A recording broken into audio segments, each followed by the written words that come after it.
नमस्ते, हाय, हेलो, कैसे हैं आप सब? चलिए कहानी शुरू करते हैं। जहाँ भी कि सुबह ही होते डॉक्टर के पास पहुंच जाता है और कहता है कि ये मैंने कुछ मशीनों की लिस्ट बनाई है कि कौन से कंपनी की मशीनें अच्छी होती है, कौन सा जगह से लेना बेस्ट होता है, मतलब डिटेल्स लिखे हैं। इसके अलावा आप देख लीजिए आपको कौन कौन सी मशीनें चाहिए, क्योंकि मैंने रिसर्च किया जितनी मशीनें लगती है एक पेशेंट को देख रेख करने में, वो सारी मशीनों की मैंने लिस्ट बनाई है। जैसे कि मैंने एमआरआई मशीन देखी, सीटी स्कैन, अल्ट्रासोनोग्राफी, और भी कुछ मशीनें हैं। वो इस सब के बारे में बता ही रहा होता है डॉक्टर से। तो डॉक्टर कहता है कि देखो, अभी अभी मैं सो कर उठा है, तो मुझे उठा के बस यही बता रहे हो, थोड़ा फ्रेश व्रेश होने दोगे? जिस पर वो कहता है, ओ आई एम सॉरी, पर मैं थोड़ा जिस पर वो कहता है कि क्या तुम रात भर सोए नहीं? जिस पर विकी कहता है, नहीं, मुझे नींद कैसे आ सकती है? मेरी माँ इस सिचुएशन में है, मेरे पिता परेशान है, मैं, और ऊपर से ये ऐसी जगह है कि जिस पर वो कहता है कि क्या यहाँ पेशेंट है ज़्यादा, इस वजह से जगह की दिक्कत है। जिस पर वो कहता है कि अगर आप कहें तो मैं अस्पताल को बड़ा कर सकता हूँ, अगर आपके पास जगह है तो। जिस पर वो कहता है कि जगह तो है अस्पताल में, ये पीछे का एरिया पूरा खाली है। जिस पर वो कहता है ठीक है, तो मैं यहाँ पे अस्पताल में वो कर देता हूँ, लेकिन इसमें थोड़ा टाइम लगेगा, लेकिन मैं ये कर सकता हूँ। जिस पर वो कहता है ठीक है, अगर तुम ये सब कुछ करना चाहते हो तो, लेकिन मेरे पास पैसे नहीं है तुम्हें देने के लिए। अरे तो आपको इतना टेंशन लेने की क्या ज़रूरत है? ऐसे भी ये अस्पताल तो पब्लिक फंड से चल रहा है ना, तो फिक्र मत कीजिए। अगर पब्लिक फंड से ये अस्पताल चल ही रहा है तो मैं अपनी जेब से खर्च कर रहा हूँ, तो कोई दिक्कत थोड़ी ना है। जिस पर वो कहते हैं, हाँ, बात तुम्हारी सही है, लेकिन फिर भी ये करना सही नहीं होगा। मानता हूँ कि तुम बहुत बड़े बिजनेसमैन हो, लेकिन ऑलरेडी मशीन के जितने कॉस्ट है वो बहुत ज़्यादा हाई होंगे। कुछ कुछ मशीन तो 1.5 से 2 लाख के ऊपर भी जा सकती है, कुछ तो शायद उससे भी महंगे आते होंगे। जिस पर वो कहता है कि हाँ मुझे पता है, लेकिन मैं मेरा बेस्ट करना चाहता हूँ, बस इसलिए ताकि मैं अपने माँ का इलाज अच्छे से अस्पताल में हो। और इसके अलावा मैंने यहाँ देखे हैं बहुत ज़्यादा पेशेंट है, और इतने पेशेंट के लिए यहाँ पे जगह ही नहीं है। एक इमरजेंसी रूम है, और दो आईसीयू है, एक ऑपरेशन थिएटर है।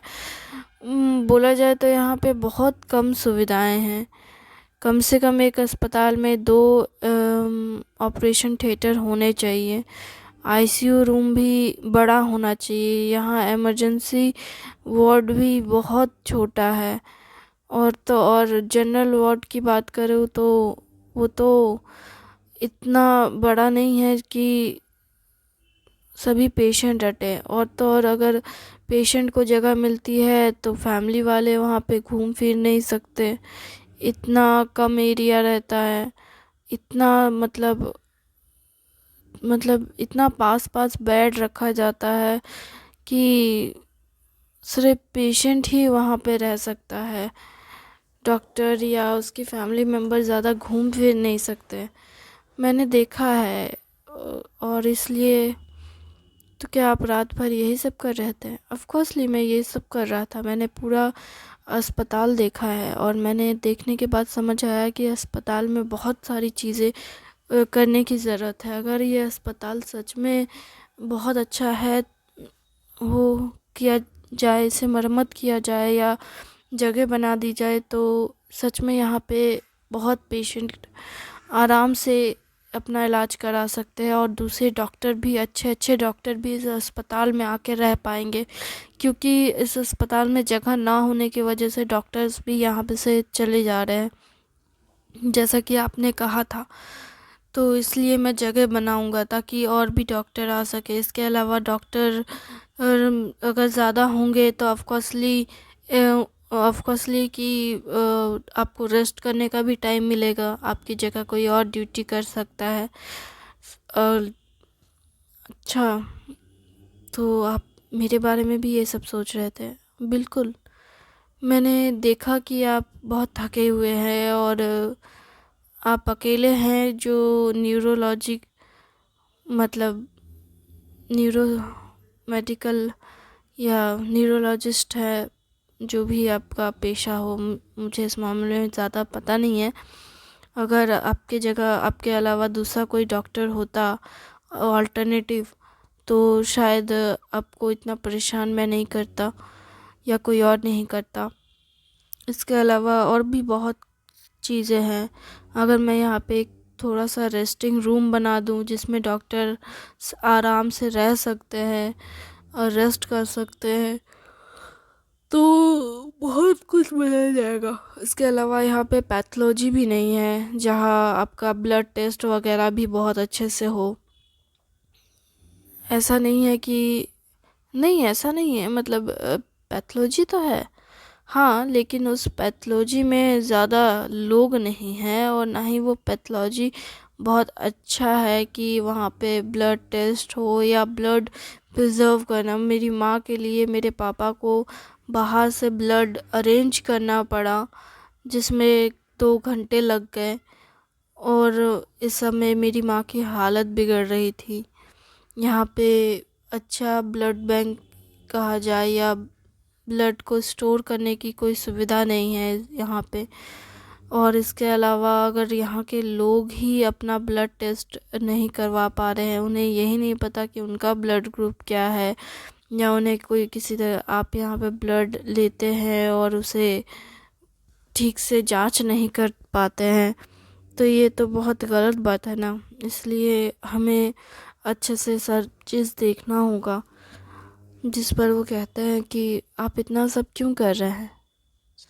देखिए, वैसे तो मैं इतना सब नहीं करता, लेकिन मेरी माँ के अलावा भी बहुत सारे ऐसी माएँ हैं जिन्हें अच्छे इलाज की ज़रूरत है। मेरी माँ ने हमेशा मुझसे कहा कि बेटा, अगर तुम्हारे पास पैसा है तो उस पैसे को सही जगह इस्तेमाल करना चाहिए।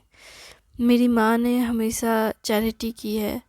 मेरे पिता भले बहुत पैसा कमाने में लगे पड़े रहे, लेकिन मेरी माँ ने कभी उन पैसों को गलत तरीके से इस्तेमाल नहीं किया।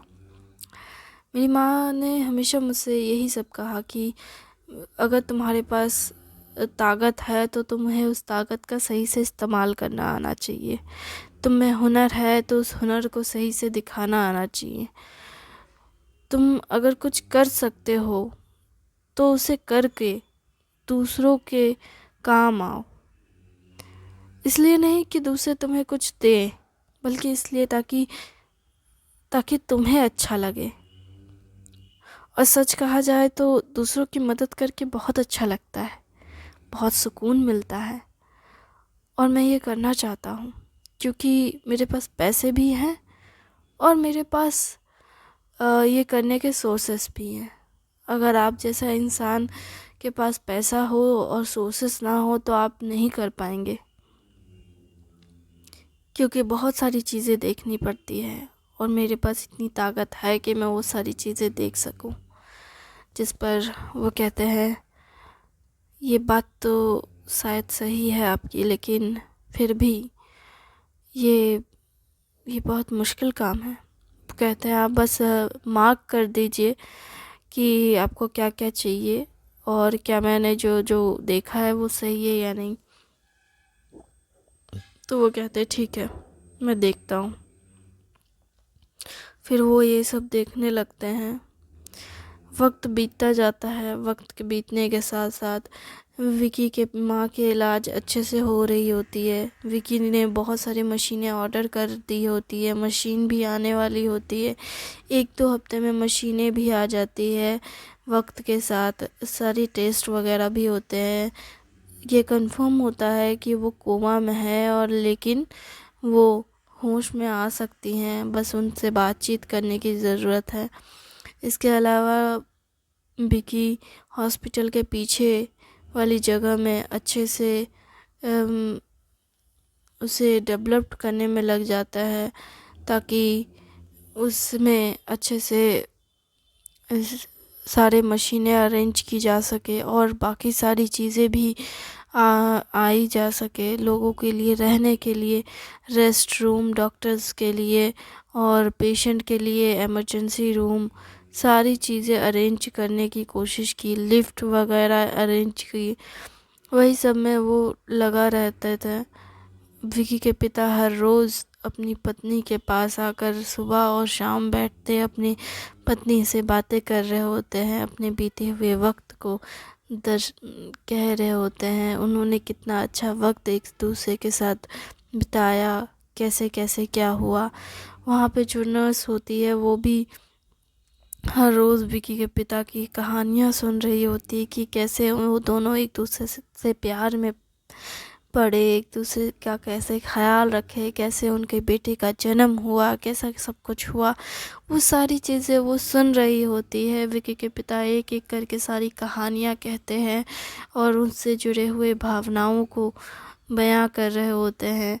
जिसमें से एक बार उन्होंने अपनी पत्नी से कहा कि मुझे याद है जब मैं एक बार लंदन चला गया था होटल के काम से, तो उस वक्त तुम प्रेग्नेंट थी और विकी का जन्म होने ही वाला था, 9वें महीने में चलने रहा था।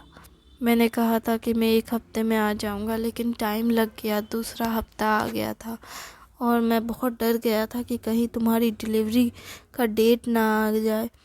हालांकि मैंने पूरी कोशिश की कि मैं डिलीवरी से पहले आ जाऊं, और मैं आया भी था, लेकिन तब तक तुम हॉस्पिटल के में ऑपरेशन में चली गई थी और मैं बाहर सिर्फ तुम्हारी चीखें सुन रहा था।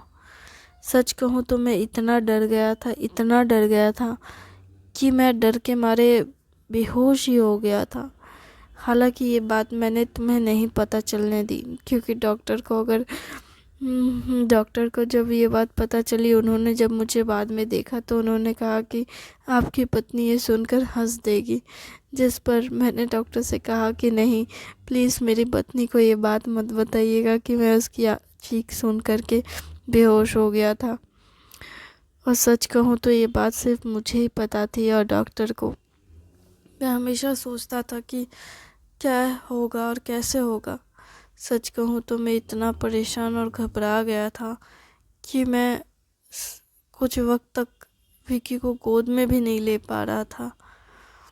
जब भी तुम मुझसे कहती थी कि देखो हमारा बेटा कितना प्यारा है, मैं सच कहूँ तो उसकी मासूमियत पे फिदा हो जाता था, लेकिन मैं मैं उसके करीब जा ही नहीं पाता था। मैं सोचता था कि हाय मेरा बच्चा कितना मोम जैसा है, अगर मैंने उसे थोड़ा सा भी टच किया, मैंने उसे गले लगाया, अगर उसे तकलीफ़ हुई तो।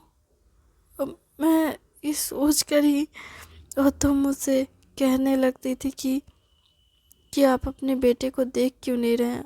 और सच कहूँ तो यही वजह थी कि मैं देख नहीं पाता था, और मैं ये कहता था कि तुम्हें उसे जन्म देने में बहुत तकलीफ़ हुई, इसलिए मैं उसे नहीं देखूँगा। पर सच कहूँ तो मैं ऐसे नाजुक से बच्चे को कैसे संभालूं, मैं ये समझ ही नहीं पाती थी। लेकिन अस्पताल की नर्स ने मेरी इस परेशानी को समझा और उन्होंने मुझसे कहा कि मैं आपको लेना सिखाती हूँ। उसके बाद जब तुम रेस्ट कर रही थी, तब तब उन्होंने मुझे गोद में दिया, और मैंने पहली बार अपने बेटे को जब गोद में लिया तो सच कहता हूँ मैं मैं इतना खुश था, इतना इतना ज़्यादा खुश था कि मुझे समझ ही नहीं आया कि कब मेरी आंखों से आंसू छलक उठे। मैं रोने लगा था। मैं सोच रहा था ये नाजुक सा बच्चा मेरा है। हाय, मोम जैसा शरीर, कितना गोरा चिट्टा। मैं तो मैं तो सोच ही नहीं पा रहा था कि ये मेरा बेटा है। सच कहूँ तो मैं उसकी मासूमियत पे फिदा हो गया, और जब वो अंगड़ाई लेकर के ओह ओह कर रहा था ना, तो मैं सोच रहा था कि क्या करूँ मैं इसका। इसकी आवाज़ कितनी प्यारी है। हाय मेरा बच्चा। सच कहूँ तो मैं अपने बच्चे को पे फिदा हो गया था कुछ वक्त के लिए तो। लेकिन लेकिन फिर मैंने तुम्हारी तरफ देखा, और मैं सोच रहा था कि तुम्हें इसे जन्म देते वक्त कितना तकलीफ हुआ होगा ना, कितना दर्द झेला होगा तुमने। पर पर मैं इस सब में कुछ नहीं कर सकता था। मैं तुम्हारे पास नहीं रह सकता था, तुम्हारा दर्द तुमसे ले नहीं सकता था।